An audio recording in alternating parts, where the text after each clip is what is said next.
Qué gusto de saludarlo, René. Buenos días. Con mucho gusto, buenos días, qué gusto. Mis compañeros, Finalmente logramos conectarnos. finalmente, mis compañeros estaban antes que yo y son mayores que yo por los muchos años, así que ellos van a comenzar la entrevista. Yo Oye, soy como Andrea, somos de la misma. primero de todo, felicitaciones por el nuevo setup del estudio. Muchas Maravilla. gracias. Lindo. Ojalá pueda Bravo. venir. René Ortiz es un experto en petróleo y fue secretario de la OPEP, un maestro en el tema. Ramiro, por favor, usted. René, ¿cómo le va? Qué gusto en saludarlo. Para mí, Ramiro, qué gusto para mí, qué gusto verlo y saludarlo. René, para hablar en francés, ¿qué carajos pasa con el sistema de la energía eléctrica? Es un francés O fino. sea, Eso. dejémonos de cosas. Fino. Esto ya no tiene presentación. O sea, el presidente denuncia desde las más altas esferas que hay un complot para boicotear, no al gobierno de él, para boicotear al país. Y entonces se ve que esto ya no tiene principio ni fin desde una autoridad, sino que tiene que ver mucho con una estructura anárquica que termina funcionando y manejando el sistema eléctrico del país, independientemente de quién se siente en el sillón de Carondelet. Correcto. Independientemente de quién se siente en el gobierno y comanda, hay una estructura delictiva dentro de las instituciones burocráticas estatales que hay que desmantelarla. Definitivamente esta denuncia, por supuesto, se necesitaba tener toda la fuerza, la firmeza para poder decir públicamente, tengo información y hay sabotaje, dice el presidente de la República. Y ahí está presentada la denuncia ante la Fiscalía, con nombres y apellidos y cargos de todos los que en primera instancia aparecen dentro esta trama de corrupción que, por supuesto, tiene más tinte político que tinte técnico. El técnico, mi querido Ramiro, está ahí presente, pero más que el técnico está el político. ¿Por qué? Porque si es que esta denuncia que hace el presidente de la República, Daniel Noboa, tiene asidero después de la investigación, pues van a tener que pagar las consecuencias, con las consecuencias, todo aquel que tiene la oportunidad de levantar el switch o de bajar el switch, de cerrar esta compuerta o abrir la compuerta, porque esto es el sistema hídrico del que estamos hablando. Ahora, sí cabe hacer una aclaración importante para la distinguida audiencia, que no he tenido hasta el momento la oportunidad de saludarla. Permítame un saludo muy cordial para su distinguida audiencia de IO 99. Se paga por la capacidad térmica de generación. Quiero explicar esto. Dos sistemas funcionan en Ecuador. El sistema de generación de hidroelectricidad, agua de los ríos, agua de los embalses, y el sistema, por otro lado, termo de electricidad. Y por el termo se paga un valor fijo para mantener la infraestructura y disponibilidad. Es decir, si las plantas eléctricas térmicas que están instaladas en el país y que supuestamente, y pongo entre comillas, supuestamente estaban cobrando este valor fijo sin generar, simplemente es para tener disponible su capacidad, 100 megas, 190 megas, lo que sea. Estaba definido, se paga por esa capacidad térmica de generación eléctrica, no estuvo listo. ¿Qué es lo que pasó? ¿Por qué no está listo? Entonces, ahí pueden haber una cantidad de otros interrogantes. Me explico con uno. Si el valor fijo de infraestructura que se paga no se pagaba por todos los problemas de caja que tenga el gobierno nacional, que en el Ministerio de Finanzas no hay dinero, no hay plata, como se dice vulgarmente, no se paga, ahí hay un problema. Ahí también hay un problema de negligencia, porque el sistema eléctrico no puede estar no puede estar en segundo lugar en las prioridades después del sistema de pago de la burocracia. No, es primero el sistema eléctrico, porque el sistema eléctrico es todos. Todo el país está conectado en este momento. Fíjese usted, ¿no? El sistema nacional de interconexión eléctrica cubre casi el 97% de todo el país. Falta un 3%, que son lugares muy remotos, alejados de los centros urbanos, difíciles de conectarse y de llevar electricidad a esos lugares. Hay otros métodos para electrificar también esas poblaciones, esos lugares remotos. Hay otras facilidades para hacerlo, pero al final estaba todo listo y de repente entendemos que a toda la climatología que se nos ha puesto por delante, que es cierta y que la vemos, los reportes de ustedes, de la media en general son muy importantes, la televisión, las redes, etcétera, etcétera, nos informan. Y vemos con crudeza cómo ha ido descendiendo los caudales, han ido descendiendo los niveles de los embalses, en fin, todo eso ya lo sabíamos, como usted decía, Ramiro, ya lo sabíamos. Pero para eso, ¿estaba preparado o no estaba preparado la parte térmica de generación eléctrica? Y si no estaba preparada la parte técnica, ¿cuáles son los responsables? ¿Y por qué no estaba preparado? La primera observación que yo hice hace unos segundos es, tal vez no les pagan, tal vez no les han pagado. Esa es una suposición, porque no tengo lamentablemente esa data. Sí la voy a tener, sí la voy a investigar, porque si ellos cobraron y no estaban listos, porque estaban cobrando ese valor fijo por infraestructura disponible, lista. Esa es la razón de ese cobro. Debían estar bien mantenidos. Ahora, otra historia es, si no es suficiente, no, ahí estamos hablando de otra historia. Es decir, hay que renegociar, dice, sí, ha subido mucho, muchas cosas han subido, en el mundo también han subido las cosas de precios, tal vez todo esto significaba que se necesitaba un reajuste de ese valor fijo por capacidad eléctrica instalada no utilizada. Capacidad eléctrica instalada no utilizada. Entonces, debía haberse reclamado. Sí, no es suficiente, yo no sé, lo que sea. No es suficiente lo que me están pagando para tener mantenimiento en los equipos térmicos. Muy bien. Son suposiciones que yo estoy haciendo para poder abonar en el análisis de lo que el presidente le llama un sabotaje. Porque si no fueron pagadas, es un sabotaje. Porque si no fueron pagadas y estaban presupuestadas, es un sabotaje. Porque si no fueron pagadas y estaba simplemente disponible ese dinero en caja del Ministerio de Finanzas y no se pagó, es un sabotaje. Y ese sabotaje son mandos medios. Y vea, mandos medios y mandos que se van esparciendo por todo lado. Hasta la distribución llegó. Y llegó a Cuenca, donde aparece este exministro Esteban Albornoz, del correísmo. El famoso ministro de las plantas térmicas que se compraron usadas, de las plantas térmicas usadas que se compraron a Cuba y que hasta ahora no llegan, hasta ahora no se han instalado. Son más de 180 millones de dólares que tienen que rendir cuentas, porque eso ya se pagó a Cuba. ¿Qué pasa? Nos engañaron los cubanos y no nos entregaron toda esa capacidad térmica. Se habría llegado, porque no ha llegado, si se habría instalado, porque no se ha instalado, estaría generando en este momento esa capacidad térmica eléctrica, supliendo el problema del estiaje que hace que los embalses y los cauces y los caudales de los ríos hayan bajado y por tanto la energía hidroeléctrica, en lugar de ser el 92.5% que es en tiempos normales, está hoy día en aproximadamente el 60%. Hemos perdido casi 40% de capacidad por la disminución climatológica, por el efecto climatológico. A mí siempre me gusta hablar con metáforas y ejemplos.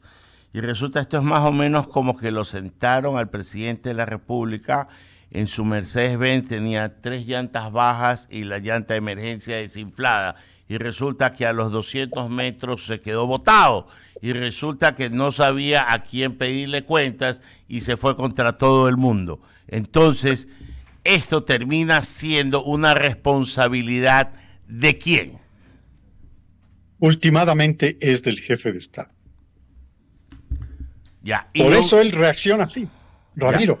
Por eso el presidente Daniel Noboa reacciona así, porque él recuerda que en campaña él tocó el tema eléctrico, fue parte de su campaña y dijo, yo voy a corregir el tema eléctrico.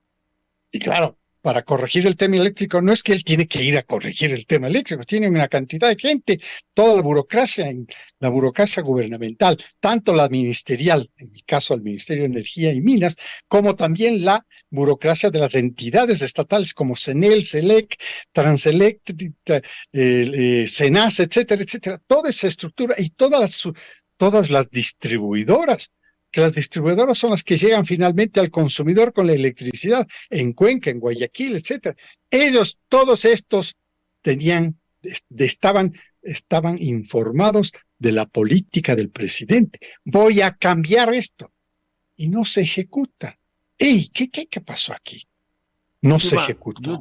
No se ejecutó lo que estaba mandando el presidente. Digo, sí, en efecto, ultimadamente la responsabilidad es de él, pero los ejecutores le fallaron.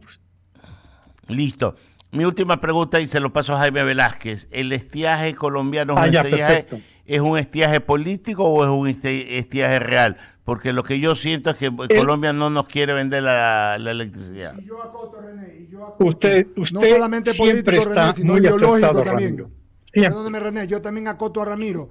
No solamente político, sino podría ser también ideológico. Perdón, es la pregunta de Ramiro con una añadidura. Sigue. Absolutamente correcta, Jaime. Buenos días nuevamente. En efecto, Eduardo, ya va Jaime. El tema dejó de ser técnico. Era absolutamente técnico. Y cuando yo fui ministro en el 20, nosotros le vendimos a Colombia $800 millones. 800 millones de dólares en electricidad. Y le vendimos a Perú una cifra menor, por supuesto, porque el sistema no da para más. Recién se está arreglando el sistema de interconexión de gran capacidad de cableado para con Perú. Pero por el momento es uno pequeñito, entonces lo que nos puede vender Perú o lo que le podemos vender a Perú es demasiado, es poco. Pero en el caso colombiano, le acabo de citar una cifra. Es decir, era absolutamente técnico. Yo no he tenido que ir a viajar a Colombia para arreglar esto. Y el año pasado el presidente de la República, Guillermo Lasso, tuvo que ir prácticamente a decirle al presidente Petro que necesitamos esa electricidad y que haga honor, quiero subrayar, Jaime, que haga honor a los contratos, honor a los acuerdos, honor a los tratados. Este es un tratado. El sistema interconectado andino es un tratado. Ahí se compra inmediatamente. No hay necesidad de hacer otro subcontrato, cosa por decir. No, necesito tantos kilowatts. ¿Tienes? Sí, tengo. Véndeme. Y, por supuesto, está en función esto de la oferta y la demanda. Por eso, cuando tenemos una tabla, te la voy a compartir, Ramiro, después, tenemos una tabla en la que se ve que en una hora pico pagamos 60 centavos por kilovatio. Sí, pero después, inmediatamente en la hora siguiente, si Ecuador no demanda, ya no paga. ¿Por qué no demanda? Porque tenía cómo suplir. Jugaba perfectamente, técnicamente en el mercado. De repente se mete la política, lo dije inclusive en un programa similar, aquí en Radio I99, lo dije, el presidente prácticamente ordena. ¿A quién le ordena que no nos venda en Colombia? El presidente Petro. Le ordena a los generadores privados, porque el estatal manda a él, pues. Pero acá está el privado, con el privado, que es una parte complementaria, igual que nosotros tenemos acá en Ecuador. Esa parte complementaria estaba cobrando, pues, y estábamos pagando por la electricidad hasta que se produjo el incidente. Habíamos comprado como $400 millones a Colombia de electricidad en tiempos del presidente Lasso. Y de repente interviene el presidente Petro y dice, no le vendan al Ecuador. Se convirtió en un tema absolutamente político sesgado ideológicamente. Creo que eso, Jaime, explica por qué se dañó el sistema. ¿Quién lo dañó el sistema? Lo dañó Colombia, el sistema de intercambio de electricidad. No estoy justificando lo nuestro. lo interno. Estoy solamente explicando que estaba funcionando técnicamente bien y de repente la intervención política de Gustavo Petro empezó a dañar el sistema. Porque por supuesto aquí le dicen no le venda al privado. Es como que le dijeran a un proveedor de cacao, dicen no le vendas a tal comprador. No, pues el presidente de la República no hace esas cosas, pero se metió y le dañó al sistema. Continúa con la entrevista. Adelante, Jaime. Ramiro, no sé. Sí. Gracias, Eduardo. René, ¿cómo le va? La verdad es que Hola. y la verdad es que hay muchas preguntas que saltan y es, a ver, más allá de que no se previno en su momento por parte de tantos ministros que han pasado por esa cartera de Estado y no se hicieron las cosas correctamente, hoy en día se declara en emergencia el sector. ¿Es posible arreglar la crisis o no, René? Y lo segundo... Es posible, es excelente su pregunta, excelente la pregunta. Y creo que la audiencia suya va a agradecer, porque también no hay nada que no se pueda resolver. En este instante vivimos una coyuntura en emergencia de tal magnitud que el presidente de la República tomó ya una decisión financiera. Dice, yo voy a ayudar con el 50% en las tarifas. Ok, perfecto. Eso tranquiliza al consumidor que dijo, pero si yo estaba recibiendo mi electricidad y de repente me la cortan y de repente hay un apagón. Entonces el presidente anuncia, yo voy a cubrir el 50%. Esa es la parte financiera. Vamos a la operativa. La operativa es, vamos a importar. Todos los comerciantes, todos los importadores del país que tengan conexiones con compañías en el exterior que venden generadores térmicos eléctricos a diésel, a fuel oil o cualquier otro producto fósil, tráiganlo cero aranceles. Ahí está. Ese instante, banca, presten los dineros a todos los comerciantes para esta emergencia. Esta es una real emergencia. El complemento operativo es, por favor, vayan y compren los generadores en donde haya. Arrienden un carguero gigante de estos Boeing 747, metan ahí, qué sé yo, 10, 15, lo que sea, generadores, los traen como hacemos en otros casos. Si el empresario privado ecuatoriano no es tonto, al contrario, sabe manejar bien las crisis. Entonces,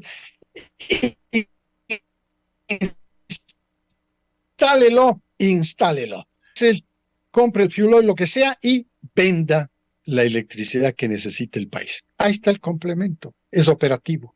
Ahí está la respuesta. Esa es mi opinión, por supuesto. Claro. Pero ¿qué tiempo se puede tardar en este tema? Porque la verdad es que si bien es cierto, nos bajan pero no tenemos luz. Es cierto. Todavía la emergencia tiene un problema más grave todavía, que es la situación actual. Simplemente no hay. No hay ninguno de los que tenemos disponibles, como señalaba al comienzo. Hidroelectricidad, no hay suficiente. Termoelectricidad, no hay suficiente. La grande, la de los generadores enormes. No estamos pidiendo ir a comprar los generadores enormes, no. Estamos pidiendo que traigan todo tipo de generación, motores, incluso para los negocios pequeñitos que hay. Hoy día están muchos de estos negocios prendidos con estos generadores pequeñitos. Traigan todo lo que genere electricidad. Punto. Todo. Donde puedan comprar, cómprenlo. Si hay en Perú, vaya, cómprenlo en Perú. Si hay en Colombia, cómprenlo en Colombia, que seguro algunos comerciantes tienen este tipo de generadores pequeños. Yo no estoy hablando solamente de ellos, sino también de algo muy importante, que es la generación en edificios, por ejemplo. 200 kilowatts. Esto es el mínimo. Esto era una ordenanza. Todos los edificios tenían que construirse con un generador de emergencia. Y en efecto, cuando había un apagón de repente, lo que sea, automáticamente el generador se prendía, funcionaban los ascensores y empezaba a funcionar el sistema eléctrico de ese edificio hasta que se restituya la electricidad de la calle. Es decir, si había formas de trabajar. También se suspendió desde la época de Correa el tema de obligar a cada constructor que hace un edificio y que tiene que tener ascensores, tiene que tener un sistema de emergencia de generación eléctrica como condición para que le den los permisos. Ok, listo. Le voy a dar paso a Javier Segarra, que tiene más preguntas para usted, mi querido René. Adelante, Javier. Seguro, un gusto saludarlo. Gracias. Igualmente. Ortiz, Javier Segarra les saluda. La verdad que la pregunta que nos Hola podemos... Javier, ¿cómo le va? Buenos días. Bien, gracias. La pregunta que nos podemos hacer los ecuatorianos hoy en día es ¿por qué tenemos que aguantar los ecuatorianos esta falta de decisión política para poder invertir en el sector eléctrico? ¿Qué es lo que ocurrió en los últimos 30 años en este país? No hay el ambiente, y voy a ser muy tajante, no hay el ambiente de seguridad que se necesita. Estamos en este momento, y el mundo lo conoce, en un estado de guerra. Pues, ¿quién va a invertir en un estado de guerra? Porque este tipo de proyectos eléctricos, los grandes, me refiero a los otros que comentaba hace un momento, simplemente se compran en el mercado, los necesito y si están en el mercado disponible, los compro. No, me estoy refiriendo a los grandes proyectos que tiene el Plan Nacional de Electrificación de Ecuador. No, pero no hay seguridad jurídica. Estamos viviendo un estado de guerra. Esto, mientras exista esta condición que estamos viviendo desgraciadamente en este momento, y el responsable de todo esto es ahora nuestro enemigo público número 1, pidiendo al mundo internacional que nos sancione, hasta poniéndonos a la Fuerza Naval de México en las puertas de entrada de Guayaquil, del puerto de Guayaquil, para interrumpir el tráfico del comercio, etcétera. Esto es un horror. Esto es un horror. Yo no me imaginaba jamás que alguien podría pedir ese tipo de sanciones para el Ecuador en acciones que están por verse. Acciones que están por verse. Porque si me permite un paréntesis, Javier, con todo respeto y consideración, un paréntesis. En la ley no es que un artículo es mejor que el otro, ¿no? Es decir, el artículo del asilo no es mejor que el artículo de la intromisión. Son exactamente iguales. Y el presidente de México estaba provocando al Ecuador, no de ahora, pues en el último parte de semana. La verdad que sí. Doctor Ortiz, lo otro es, si es que uno quiere tener una solución al problema de la situación eléctrica del Ecuador, lo más pronto posible, ¿qué tiempo sería y cuánto de inversión se requeriría?